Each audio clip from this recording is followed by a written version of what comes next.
சரி வாங்க, நாம இன்னைக்கு சுயமா கத்துக்கிற அந்த ஒரு பயணத்தை பத்தி கொஞ்சம் ஆழமா பார்க்கலாம். பாத்தீங்கன்னா இந்த பாதை நிறைய போராட்டங்கள் நிறைஞ்சதுதான்.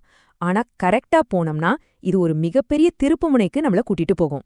முதல்ல நம்மள நிறைய பேருக்கு ரொம்ப நல்லா தெரிஞ்ச ஒரு ஃபீலிங்ல இருந்து ஆரம்பிப்போம். அதாவது நம்மளோட முழு உழைப்பையும் போடுவோம், ஆனா பார்த்தா ஒரு சின்ன முன்னேற்றம் கூட இருக்காது. என்னடா இதுன்னு தோணும் இல்லையா? ஆனா இங்க தான் ஒரு சுவாரஸ்யமான விஷயம் இருக்கு. என்ன தெரியுமா? இந்த விரக்தி இருக்கு பாருங்க. இத நீங்க தோத்துட்டீங்கன்னு சொல்றதுக்கான அடையாளம் இல்ல. நிஜத்துல நீங்க வெற்றிக்கு ரொம்ப ரொம்ப பக்கத்துல இருக்கீங்கன்னு சொல்றதுக்கான ஒரு முக்கியமான சைன் அது. இதுதான் நம்ம முதல் கட்டத்துக்குள்ள நம்மள கொண்டு வருது. அதாவது பயங்கரமான ஊக்கம், அப்புறம் கடுமையான ஏமாற்றம்.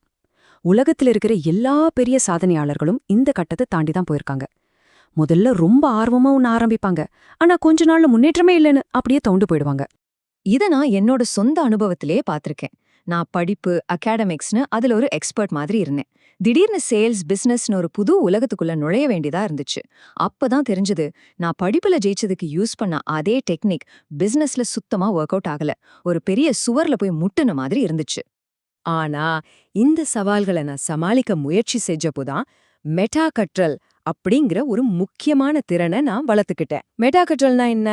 சிம்பிளா சொல்லணும்னா ஒரு விஷயத்த கத்துக்கிறது மட்டும் இல்ல, அந்த விஷயத்த எப்படி கத்துக்கிறதுன்னு கத்துக்கிறது. புரியுதா? இதுதான் சுய கற்றலோட மாஸ்டர் கீ. இது எப்படி நடக்குதுன்னா, நம்ம மூளைக்குள்ள லாங் டேர்ம் பொட்டன்ஷியேஷன் ஒரு விஷயம் இருக்கு. நீங்க ஒரு கஷ்டமான விஷயத்த திரும்ப திரும்ப முயற்சி செய்யும்போது உங்க மூளை தன்னைத்தானே ரீவயர் பண்ணிக்குது. அதாவது நரம்பு இணைப்புகள் இன்னும் ஸ்ட்ராங் ஆகுது. இது எதுக்கு சமம்னா, ஜிம்முக்கு போய் வெயிட் தூக்குற மாதிரி தான். ஒவ்வொரு முறையும் தூக்கும்போது உங்க தசைகள் வலுவாகும் இல்லையா? அதே மாதிரி தான் இது, ஆனா மூளைக்கு. சோ இதோட கிளைமேக்ஸ் என்னன்னா, நான் ஒரு பிரேக்கிங் பாயிண்ட்டுக்கு வந்தேன். நான் எல்லாம் சரியா தான் பண்றேன், ஆனா ஒரு இன்ச் கூட முன்னேறல. ஒருவேளை இந்த ஃபீல்டுக்கு நான் சரிப்பட்டு வரமாட்டேனோன்னு தோண ஆரம்பிச்சிடுச்சு. இந்த ஃபீலிங் நம்மள யாருக்கு தான் வராம இருந்திருக்கோம் சொல்லுங்க.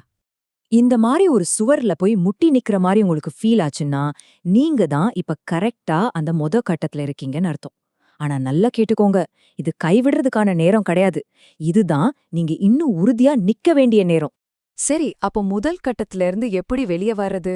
அந்த திருப்பு முனை எப்படி வரும்? வாங்க அடுத்த கட்டத்துக்கு போலாம். கட்டம் 2. இது முழுக்க முழுக்க உங்க மெட்டா காற்றலை விரிவுபடுத்துறத பத்தினது. அதாவது உங்ககிட்ட இருக்கிற லேர்னிங் டூல்ஸ இன்னும் அதிகப்படுத்துறது. என்னோட பிரச்சனை என்னவா இருந்துச்சுன்னா, என் மூளை அனலிட்டிக்கல் மெட்டாகற்றல்ல பயங்கர ஸ்பெஷலிஸ்டா இருந்துச்சு. அதாவது தியோரி, ரிசர்ச், டேட்டா அனாலிசிஸ்னு பண்ண சொன்னா நான் கில்லி. ஆனா நான் வந்த புது ஃபீல்டுக்கு தேவைப்பட்டது பிராக்டிக்கல் மெட்டாகற்றல். அதாவது நேரடியா களத்துல இறங்கி வேலை செய்யறது, மக்கள்கிட்ட பேசுறது, ஒரு பொருளை விக்கிறது. இந்த ரெண்டுக்கும் நடுவுல பெரிய வித்தியாசம் இருந்துச்சு. இப்ப புரியுதா அந்த விரக்தி ஏன் அவ்வளவு முக்கியம்னு? அது ஒரு வலிதான், ஆனா அது நல்ல வலி. உங்க மூளைக்குள்ள புதுசா நியூரல் சர்க்கியூட்ஸ் உருவாகும்போது ஏற்படுற வளர்ச்சி வலி அது. நீங்க ஒரு புது வழியில யோசிக்க ஆரம்பிச்சிட்டீங்கன்னு உங்க மூளை உங்களுக்கு அனுப்புற சிக்னல் அது. இந்த கட்டத்துல நாம செய்யற ஒரு மிகப்பெரிய தப்பு என்னன்னா, ஒரே விஷயத்த அது வேலை செய்யலன்னு தெரிஞ்சும் திரும்ப திரும்ப செய்யறது. அதுல ஒரு பிரயோஜனமும் இல்ல. அதுக்கு பதிலா நாம செய்ய வேண்டிய சரியான மூவ் என்னன்னா, நம்ம செய்யற ஒவ்வொரு விஷயத்தையும் டீட்டெயிலா ஆடிட் பண்றதுதான்.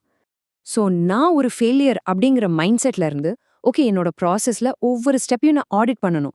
எது ஒர்க் ஆகுது, எது ஆகலைன்னு கண்டுபிடிக்கணும்னு மாறுறீங்க பாருங்க. அந்த ஒரு சின்ன மனநிலை மாற்றம் தான் முயற்சியை கைவிடுறவங்களுக்கும் ஜெயிச்சு காட்டுறவங்களுக்கும் உள்ள வித்தியாசம். இது ஒரு பவர்ஃபுல்லான ஷிஃப்ட். சரி, ஒரு தடவை நீங்க இப்படி புது மெட்டா கற்றல் திறன்களை வளர்க்க ஆரம்பிச்சிட்டீங்கன்னா, நீங்க அடுத்ததா இறுதி கட்டத்துக்குள்ள நுழைய தயார். அதுதான் மாஸ்டரி, அதாவது தேர்ச்சி. இது எப்படி நடக்கும்னா, ஒருங்கிணைப்பு மூலமா. இங்கதான் உங்களுக்கான ஒரு தனித்துவமான சாதகம், அதாவது ஒரு அன்ஃபேர் அட்வான்டேஜ் உருவாகுது. எப்படின்னா, நீங்க ஏற்கனவே மாஸ்டரா இருக்கிற உங்க பழைய திறமைகளையும் இப்போ புதுசா கத்துக்கிட்ட திறமைகளையும் ஒன்னா இணைக்கிறது மூலமா. இது உங்களை மத்தவங்கள விட பல படிகள் முன்னாடி நிறுத்தும்.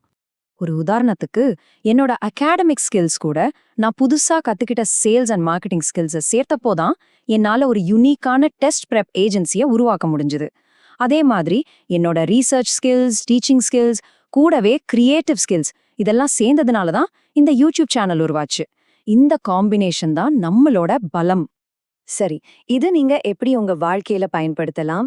ஸ்டெப் 1, உங்க ப்ராஜெக்ட்டுக்கு தேவையான எந்த திறமைகள்ல நீங்க ஏற்கனவே மாஸ்டரா இருக்கீங்கன்னு கண்டுபிடிங்க. ஸ்டெப் 2, எந்த புது மெட்டா கற்றல் திறமைகளை நீங்க வளர்த்துக்கணும்னு உணருங்க. ஸ்டெப் 3, உங்களுக்கு ஸ்பீட் முக்கியம்னா நீங்க வீக்கா இருக்கிற ஏரியாவை அவுட்சோர்ஸ் பண்ண தயங்காதீங்க. கடைசியா ஸ்டெப் 4, உங்களுக்கான அந்த தனித்துவமான அட்வான்டேஜை உருவாக்க உங்ககிட்ட ஏற்கனவே இருக்கிற பலத்துல டபுள் டவுன் பண்ணுங்க. அப்போ இந்த 3 கட்டங்கள் வழியா ஒரு பயணம் போயிட்டு வந்திருக்கும். இப்போ உங்களுக்கு பாதை தெளிவா தெரியும். அடுத்த நகர்வு என்னங்கிறது உங்க கையில தான் இருக்கு. சோ கடைசியா நான் உங்ககிட்ட கேக்குற கேள்வி இதுதான். அந்த ஆரம்ப கட்ட விரக்தியில சிக்கி அப்படியே நின்னுட போறீங்களா? இல்ல இந்த ப்ராசஸ முழுசா நம்பி அந்த போராட்டத்தை ஏத்துக்கிட்டு உங்களுக்கான ஒரு தனித்துவமான சாதகத்தை உருவாக்கி மாஸ்டர் லெவலுக்கு போக போறீங்களா? முடிவு உங்க கையில தான்.